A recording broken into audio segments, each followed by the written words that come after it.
Well, that was a movie. Hello and welcome back to Simon's Rants. I'm Simon, and today I'm giving my first thoughts on Luca, the new Disney Pixar film. In case you don't know the plot of this film, it follows Luca, a young sea monster who collects who's a whatsits from the surface and dreams of being where the people are. Despite being forbidden by his parents to ever go to the surface to be with the humans, he does anyway, where he meets a new friend who's another sea monster, who then go as humans into the town nearby. From there they meet a young girl about their age and become friends with her and move in with her and her dad and their cat that looks surprisingly like her dad. It's fun, it's cute, it's nothing new or original, but it's still enjoyable at the same time. In that synopsis I gave, I obviously made a reference to The Little Mermaid because that's what it is. It's people wanting to be where the people are and not being allowed to be there. And then from there it kind of devolves into a coming of age story that we've seen before, where these two kids want to run away and travel the whole world together because that's exciting to them. The whole reason for going into town is to try to get a Vespa so they can travel the world. And I know, for a while now, Pixar hasn't been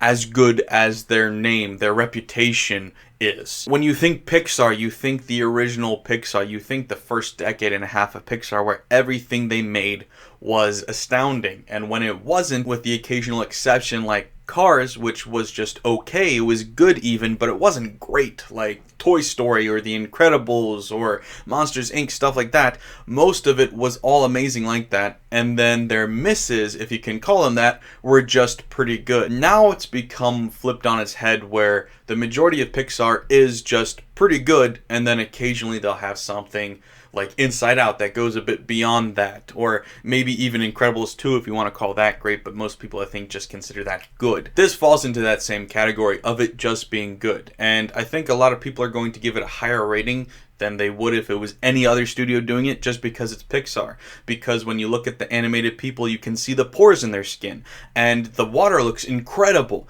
But to me, I don't need my animated characters to have pores. Like, that seems a bit pointless.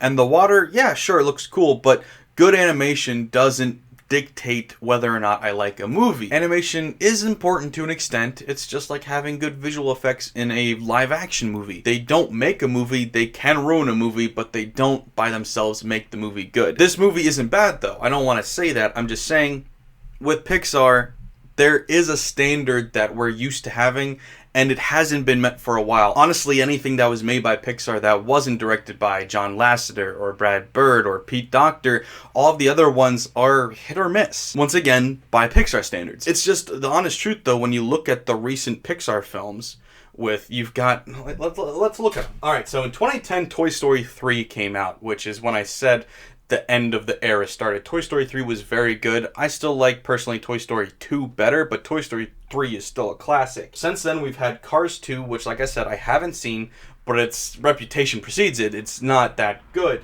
Then we have Brave, which was okay. Monsters University, which was pretty good, but it was nowhere near as good as the first one. We had Inside Out, which I said was kind of the exception to the rule. That was good. We had The Good Dinosaur, which was forgettable. We had Finding Dory, which I thought was just straight up bad. We had Cars 3, which once again haven't seen but isn't supposed to be good. Coco, which had a bit of a mixed reaction. I think more positive than negative for sure. Incredibles 2, which was only okay. Toy Story 4, which was good, once again, good. None of these are, like, awful, except for maybe Cars. But Toy Story 4, it was good, but you couldn't even compare it to the other three. Nowhere in comparison half as good. Then Onward, which nobody talks about. It was just extremely forgettable. Soul, which I personally didn't love. I thought Soul had bigger goals and aspirations than this did. This wasn't trying to be much of anything other than a coming-of-age story. Soul seemed to be trying to say something, and I thought it kind of fell flat and didn't really succeed at saying that. So I actually liked this more, but it's a lower-scale type movie. Not that it's like a low-budget type movie. It's still a Pixar animated movie. It's probably in the range of $150–200 million, which is why I'm a little confused why it was directed by a first-time writer-director. I mean, just like think about it. How often does that happen that a first-time writer-director just gets handed a $200 million project? That doesn't really happen, and I don't want to say anything bad here, but it does feel like this movie was a bit pandering at times. Like the way that they talk, the way that they animated, just the opening credits being in Italian, it feels a bit pandering. You can do this in a way that feels less pandering. Like Ratatouille to me didn't feel pandering at all. I know that was Brad Bird or something. That wasn't a French filmmaker. This was an Italian filmmaker, and I think that's probably why they picked him to make it, and that's why it kind of feels pandering. Because like, how often do you have a guy that his only other credit as writer or director is a 7-minute short film, and you give him $200 million to go make this film? Now, okay, I've said a bunch of negatives about this.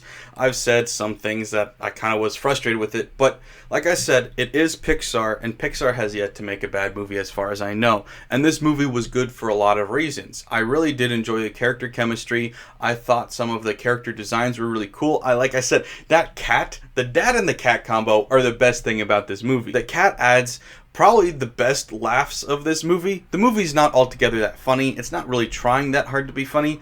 It's got some kiddie humor in it. It's not going to be one of those movies that adults will really laugh at that hard along with their kids. It's mainly just flashy imagery for kids to be distracted by for the most part, but then it's still got that Pixar emotional punch to it. But that cat, the cat with the mustache, does supply a lot of the laughs. And there is another character that's played by Sacha Baron Cohen, who's the uncle of Luca, and unfortunately he's only in one scene, because if he was maybe in just one more scene, I would have said he was the best thing about the movie, because he was hilarious. It was kind of like a sea monster version of King Julian.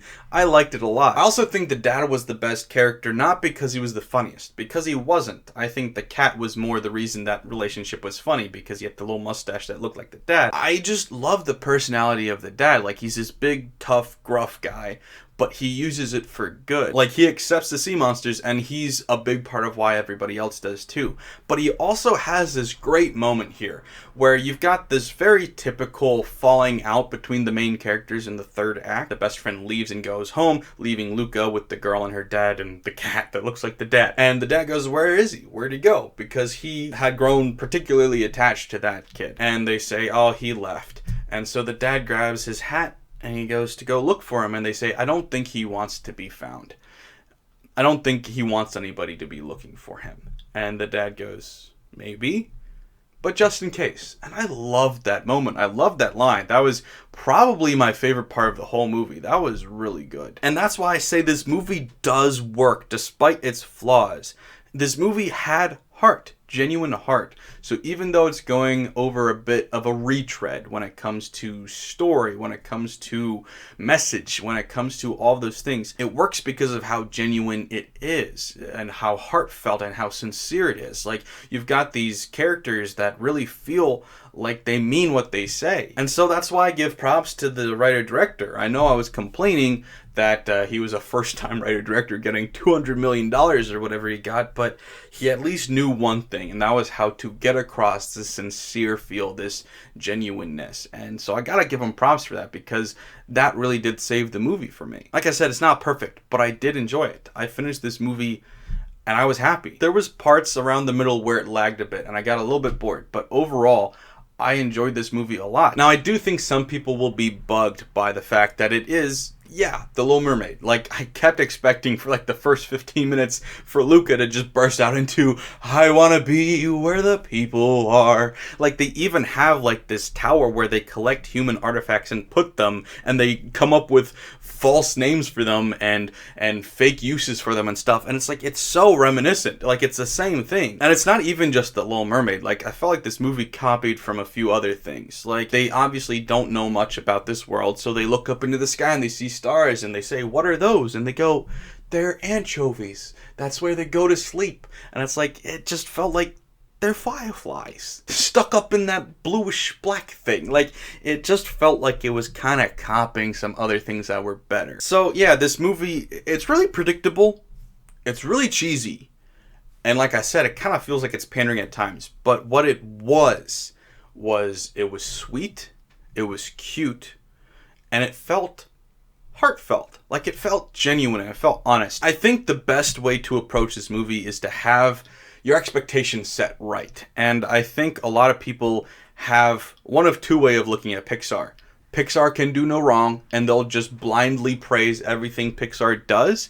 And two, they will compare every Pixar film to the ones that have come before it. The classics, Bugs Life, Toy Story, Incredibles, and they'll be mad when it's not as good. So I did enjoy it. I did. I know it doesn't always sound like it, but I did enjoy it. So please let me know in the comments below what you guys thought if you saw it. Also, don't forget to like, share, and if you're new here, subscribe. Thanks, guys. Bye.